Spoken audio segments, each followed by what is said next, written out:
if you just really want to fade us for a super parlay, take Dallas in the points and the under, and then take Chargers money line with the over. Yeah. And just fade the donkeys and then come back and tell us how stupid we are next week.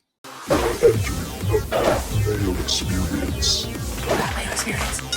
Mayo experience. Mayo experience. Welcome to the Pat Mayo Experience, presented by Underdog. If you good people, you lost on opening night, or you're watching this before opening kickoff of the Eagles-Dallas game, you got a chance to get $250 back in your pocket. In the comment section right now, give me your score of Chiefs-Chargers from Brazil on Friday night. Smash a like, but what you got to do is sub to the channel while you're here. There's also an audio version of this show. If you subscribe, rate, and review 5 stars to Spotify and Apple, either or, but you get 2 ballots if you do both. You can just pick up a ton of ballots into this draw. I'm giving away the winner on next Tuesday evening spread pick show, which is already out for this week. So please go check all of this out. Tell some friends about Mayo Media Network. Code Mayo at Underdog right now will get you a free pick and a deposit bonus of up to $1,000. Ryan Noonan from 4for4 and Betsperts.com is on the line with me. We talked through the Eagles and Cowboys opening night props and the bets that we like for this game. There's no reason we can't do the exact same thing for Feinberg's Chargers taking on the Kansas City Chiefs. I'm going to bring a cool bet right now to see what's going on with their game in real time, to see what we're up to. Right now, it's still Kansas City -3. The over-under in this game is 46. I don't have a good feeling on this game. Feels like a lot of points. Really? I feel like it doesn't feel like you feel like 46 is a lot of points, or you think there's going to be a lot of points? No, I think 46 is a lot of points. I think it's too high. I lean under on that. It's tricky. I mean, I'm first of all interested to see what the field conditions are like. I think that's going to be something that's reported on a lot, because you remember last year when we went down to Brazil for the Packers-Eagles game, was kind of a disaster. We even had Jordan Love get injured and wreck his knee a little bit there late in that fourth quarter game. So, yeah, I mean, look, these two teams, and I don't know how sticky this is year over year. It does tend to regress a little bit, but these are two of the best red zone defenses last year. For the most part, they're running it back. If anything, you make the case that they both improved defensively. So sometimes to me, that's scheme based, especially when the talent's the same. So that's just really good coaching. There's just not a lot of explosive plays. The Chargers kind of like to play slow, muck it up a little bit. I think they want to do that even more against the Chiefs. That's definitely what we saw last year in the 2 matchups when they played. I think we were comfortably under. I think we were under 40 in both of those matchups last year. So, yeah, I think the Chargers just want to run the football, kind of keep Mahomes on the sideline. And again, they just don't have the full firepower of the Chiefs either without Rashee Rice here. So, yeah, 46 would probably be, in terms of sides of total, under 46 would be my favorite bet here. So under 46, what we can do is jump over to the Sharp Stack app to see if the under 46, we can get the best price on that right now. 4for4.com/Mayo. Get you a free week of the Sharp Stack tool, and it will get you 25% off for the season. It has the EV. It has arbitrage. You can go through all that stuff. You can find all of the odds. You can find all of the props. What are the most profitable bets of the week? Apparently, it's Spencer Rattler, Noonan. Under 0.5 touchdowns at plus 228 is the best EV bet on the board as of the time we are talking. Hey, why not? Plus 220. It's on DraftKings. Where is that elsewhere? What's the other price? You can see how good that bet is. Yeah, I mean, plus 228. Bet365 has it at 2-1. So does Caesars. So you're getting 28 cents or $28 on your $100 bet right now. I think Fanatics has it at plus 190. You're getting 38. You're getting $38 on a $100 bet by betting it at DraftKings versus Fanatics. That all adds up. I mean, Spencer Rattler loved taking sacks last year. Loved taking sacks last year. So we'll see. Do you think he's in danger of getting pulled, or are they like committed to him for week 1 at least?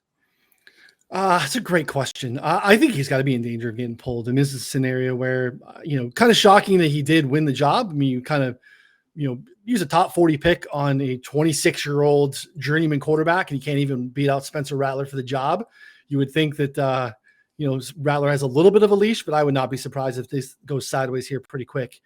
So yeah, I mean, I think the Rattler unders because of the eject option is probably something that should be looked at pretty soon. And maybe even week 1 is the time to start kind of leveraging that. Rattler is projected for 1.1 touchdowns in this game, but when you're getting 2.31 to 1 on your odds for him to throw fewer than that, that's not bad. Yeah. Yeah, that's why on the EV tool you see both the EV, that's from like a singular bet level, and then the growth is kind of giving you more of a long-term expected return on the bet, right? So like if you're getting in scenarios where you're looking at like binary, minus 110 props, the growth is going to be, pretty flat to the EV. But if you're betting on like home runs or first touchdowns or stuff like that, the EV is going to spike. But we know long-term, betting 7-1 first touchdown bets, that's not necessarily something, that's going to be great for the growth long-term. So let's try to find on the odds screen the best of the unders right now. So the total, the best under we can find, you can do ESPN bet 46.5 minus 125. You could go, if you really liked it, 45.5. You can go minus 102 on that at Pinnacle. Yeah, so interesting to see where we're moving. I would go with, the Pinnacle number because we're kind of in a dead zone in terms of, your standard key numbers from a total standpoint, right? 47, 48, 44 is kind of the low end. So when we're kind of dancing in the 44, 45, 46 range, give me the best juice on it. I'm not willing to pay, like you're just not getting value at ESPN to lay the minus 125 at 46.5, when you could just go down to 46 or 45 in some other spots. But it does seem that market sentiment is kind of backing me up here that we do feel like that's maybe a little bit too many points. Yeah, the best of the mainstream books right now of 45.5 is minus 108 at FanDuel. That's slightly better than Circa, DraftKings, Caesars. They're all minus 110 for the same number. So you're saving yourself 2 cents. That's $2 on a $100 bet, which is not too shabby. Do that. Listen, you're probably going to play more than one bet the entire year. You make 100 bets the entire year. Now you got real saving. You saved yourself $200.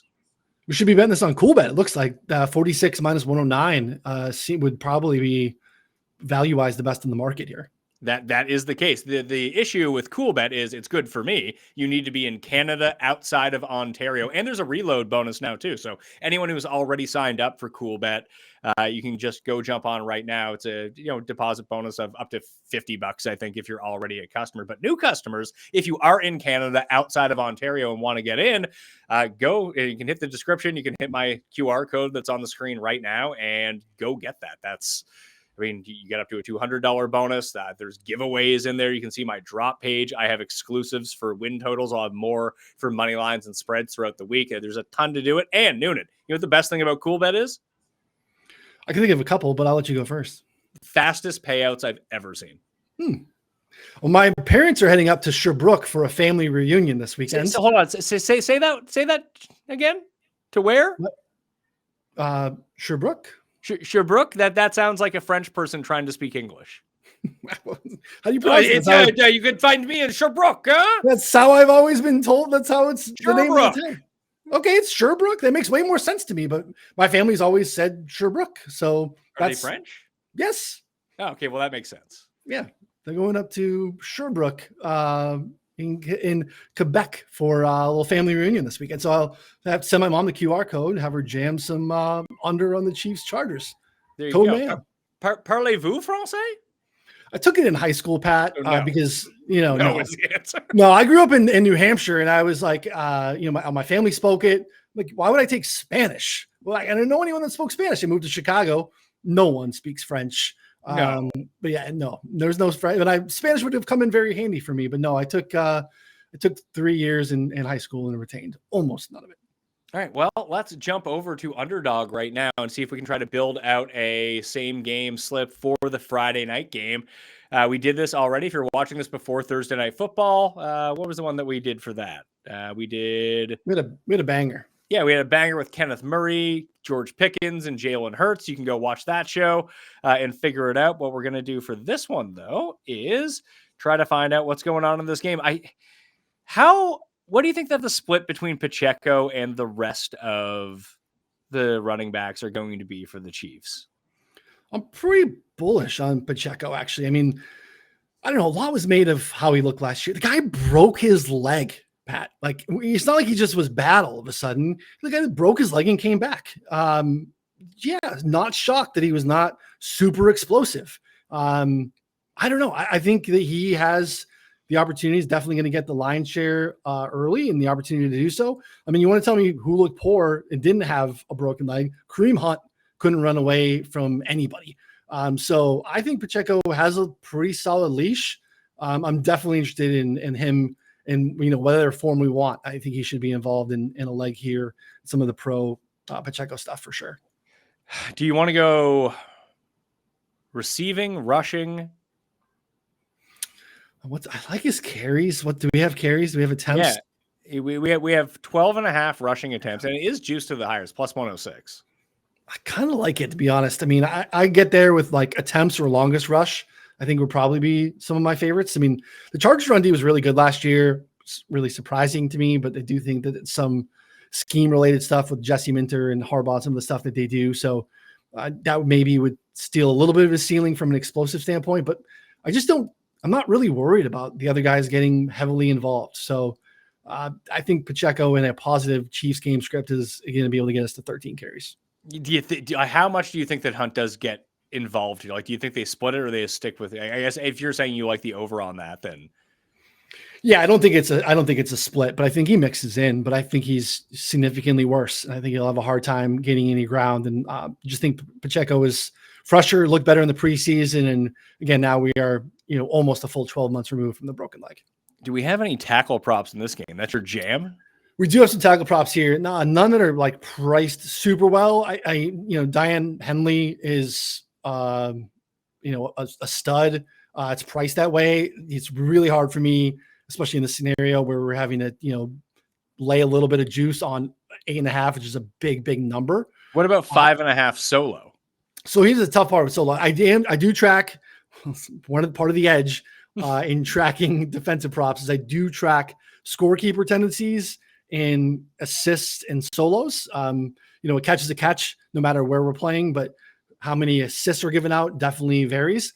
We have a 1-game sample of Brazil. I don't know that the same guy in Brazil is going to be the scorekeeper again, so I can't make any decisions on how frequent the assists are going to be. So I wouldn't want to kind of lean into that here. I would just want to go, with a straight tackles or assist number. So that would probably be the best bet that I like there on the board. So you like the over 5.5 solo tackles? I would lean over on just, him having a good day. I would probably go over on the solo versus paying the 8.5, even though we don't have like I think a bankable data backed edge on it. I think he has a nice day. He's fantastic. He's very efficient. He's always around the ball. Should correlate with the Isaiah Pacheco over rushing attempts if he plays 65% of the snaps too. Correct. So we'll put those two together, and they both pay out pretty well. We're almost up to 6-1. I put on Cameron Dicker over 1.5 field goals. That seems like it's his jam. And if we like the under, we expect field goals, right? Yeah, there's something there. I think that we found some value. At least there was earlier today in the Will Dissly unders in Sharp Stack. Maybe they've got cooked a little bit, but it kind of feels like they got 3 tight ends in the mix, and I'm not sure how involved Dissly is. I know we played under 2.5 receptions, under 22.5 receiving yards. I think we're both pretty good looks. Now we're looking at 17.5 yards. Again, like if Tyler Conklin is kind of the receiving tight end here, and then they have, their rookie that they'll mix in. I don't know how much he'll be mixed in, but I don't think that we're expecting too much from Dissly. So you could sell me on one of those legs for sure. Let's see here. Dicker. Yeah. It's just kind of everything that's on here right now. Oh, remember Xavier Worthy rushing attempts? That was like a thing last year. I bet it a bunch. Yeah. Like over a half rushing attempts. But then everyone bet it in the Super Bowl and he didn't get it. Yeah, that was painful. I think I had that now. It's 1.5 attempts for Xavier Worthy. That's rich. One, I can get there. We had a pretty, there was a couple of weeks where he got like 3, which made us feel pretty good. But I think they need him so much now where he's not just a gadget guy. He's such a vital part of that offense. So I don't think we're going to see a ton of carries for him. Do you like the over 5.5 rushing yards, or is that just asking too much? So what was surprising last year is he was getting attempts, but he didn't really break many. Like he was pretty routinely. Again, I want to speak out of turn. I think he had a couple, like one long run, but like he had a bunch of just like, 3 carries, 5 yards rushing. Like he just couple like bust up behind the line. So yeah, I would probably go under on the attempts in terms of Worthy rushing stuff. Okay, so you said Disley. Do we think that he's third in the pecking order at I think tight end? Because he's definitely here's not what we don't. first. As we're speaking, here's what we don't know about the Chargers. We don't know whether or not Najee is playing. It looks like he's trending towards playing. We don't know whether Quentin Johnston's playing or not. It looks like he's trending towards playing as well. But now he has to contend with Keenan Allen, and Trey Harris looks like he might just eat into whatever he's up to anyway. Because one of my favorites last year was sort of like the Alec Pierce longest reception. You had mentioned George Pickens' longest reception. The Quentin Johnson longest reception was just money in the bank. Yeah. He's a nice little uncorrelated guy that would like to go under receptions, over yards, and get nice little payoffs there. I get it. That's how he wins. They're going to need him there. I don't know how much Trey Harris is involved in week one based off of some of the training camp stuff too. Keenan mixing in a little bit easier. So yeah, I can get there on longest reception for QJ. So I bring that back to Will Disley only to say he's 17 and a half receiving yards. That's at even right now, but his longest reception is 11 and a half. Yeah, we wouldn't expect him to be a big yak guy, right? Even if he's involved, for sure. Yeah, when he gets 12 on that first catch, first play of the game, it's going to feel real stupid. Yeah.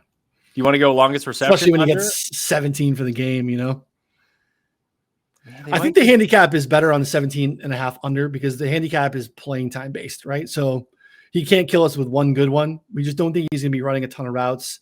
And even if he is running more than we expect, he's probably not a feature player in the passing game. So I feel better about 17 and a half under. Tyler Conklin is projected for the most yards at 16.6. Will Disley at 16.2 on 2.2 receptions. Conklin fewer than that. They like Conklin I want to give the hot take that Conklin's a better player. I don't really know that, but I feel like he is at least the better receiving threat than Will Disley is.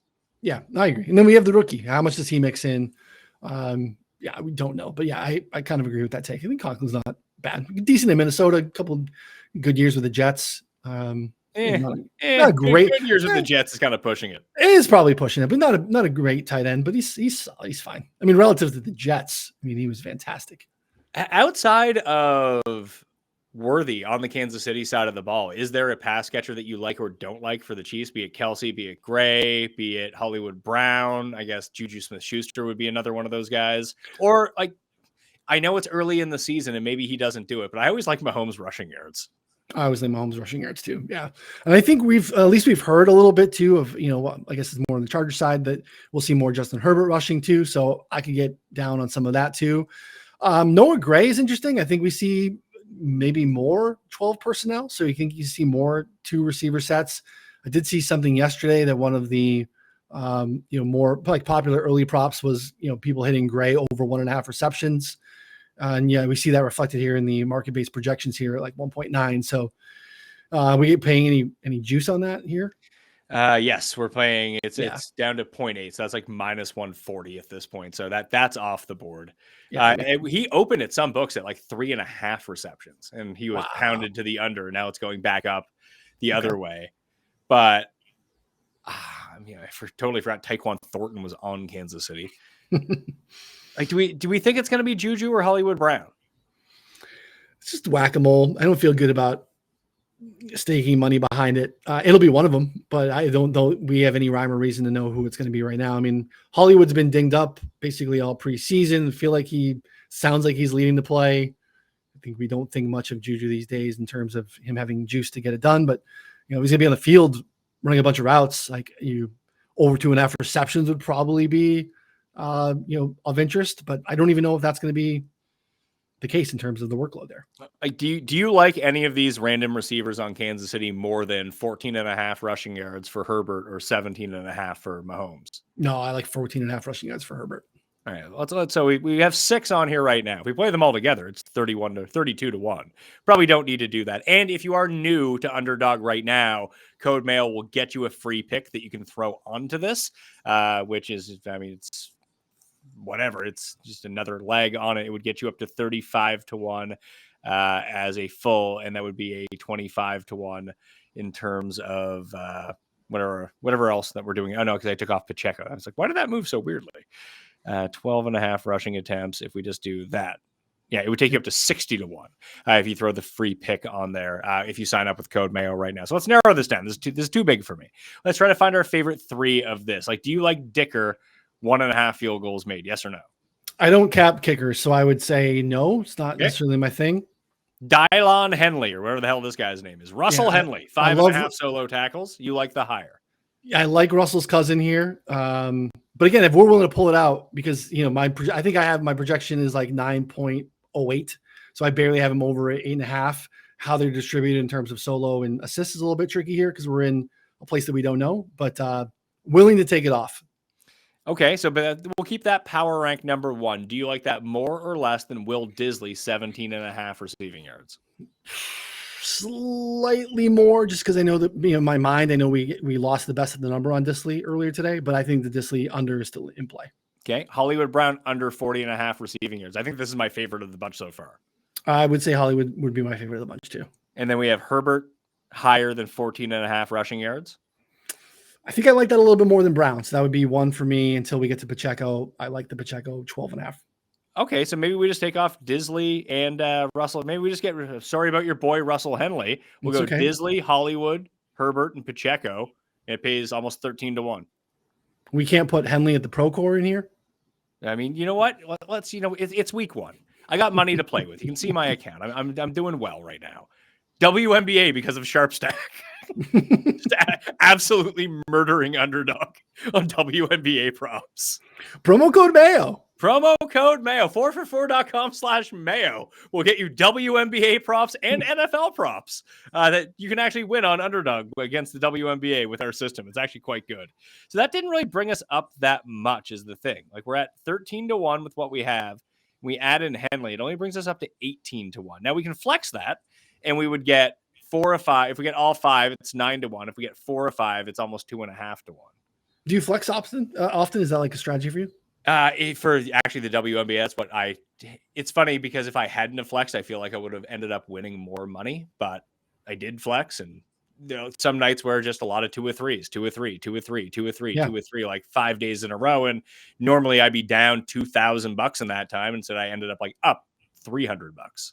Yeah. Especially if you're willing, like we have 5 legs and we like all 5 legs, it probably does make sense to, at least cash in the payout. So we still can hit all 5 and still get a nice little payout. We'll do this. We'll go $55 pays 1,000 for straight up for all 5 of them. Will Disley lower 17.5 receiving yards. Hollywood Brown lower 40.5 receiving yards. Justin Herbert higher 14.5 rushing yards. Pacheco 12.5 rushing attempts higher. Dylon Henley, Russell Henley's brother, higher than 5.5 solo tackles. We're going to reuse those players. And then we're going to go to the flex play. We're going to jam in $200 on that for $1,800. Let's have a day, Pat. I've passed my limit. That's why. Hey, Pat, how can we help you? They don't want to get taken in week 1 because they've been offering these for I don't want to bet $200,000. I'll bet $195 for 17. Listen, it's America, 1776 payout. How can we go wrong with that? So all 5 hit. It's only 9 to 1. But if 4 of the 5 hit, we do win 2.5 times our money on that, which would cover, I think, all the bets we made between both shows. Yeah, that sounds like a good start to the week. And then we roll into Sunday. We're already flush with cash. That would be nice. Just to win one of these would be very nice. I think that's sort of the expectation that people need when they go into this is that, what do you expect to win? If your entire thing is that you're going to win every single bet that you make, you're not. Trust me. I made a lot of bets in my time. Most of them, not winners. You're not going to win all the time. But now that I have, you just saw how well I'm doing betting WNBA on Underdog, thanks to the Sharp Stack tool. I'm really hoping, Noonan, that for NFL, it is going to really help me out. We talked about this in the other show that we did, talking about making sure that you are profitable or don't lose all your money in the season, like mix in the water occasionally. You can use these underdog slips to build parlays, but you should be finding a way to supplement it with straight bets to, like you said, you hit 2 or 3 on an underdog slip and you're not flexing out. That's a loser. But if you're betting those separately and you go for 2 for 3, not a huge profit, but you're winning, right? And winning is great. We should really just have the goal of any profit, more money in the accounts at the end of the year than we had at the beginning of the year, especially when you factor in the entertainment cost of it all, should be a goal of everybody's. Prediction for this game. I'm going to say that the Chargers cover this game and they lose 23-21. Yeah, I like the points even a little bit lower, so I can get there too. Say maybe I'll go the other way. Chiefs barely cover. We'll go 21-17 Kansas City. So we both like the under. So if you just really want to fade us for a super parlay, take Dallas in the points and the under, and then take Chargers money line with the over. Yeah, and just fade the donkeys, and then come back and tell us how stupid we are next week in the comment Perfect. section. I will talk to you on Monday. We're going to go live on Monday, me, you, and Connor Allen, to preview Monday Night Football and take a look back at what happened on Sunday. So please, everyone, come join us for that. You can get in that draw for the $250 by subbing to the audio podcast on Spotify. You can watch the video on Spotify as well, and Apple Podcasts, and sub to Mayo Media Network on YouTube. And yeah, that'll be very helpful. Again, 4for4.com/Mayo to get that sharp stack tool. Highly recommend it. And the first week is free, so you may as well do it. All right. I'm Pat Mayo. Thanks for watching. I'll see you next time. Pat Mayo Experience! Experience!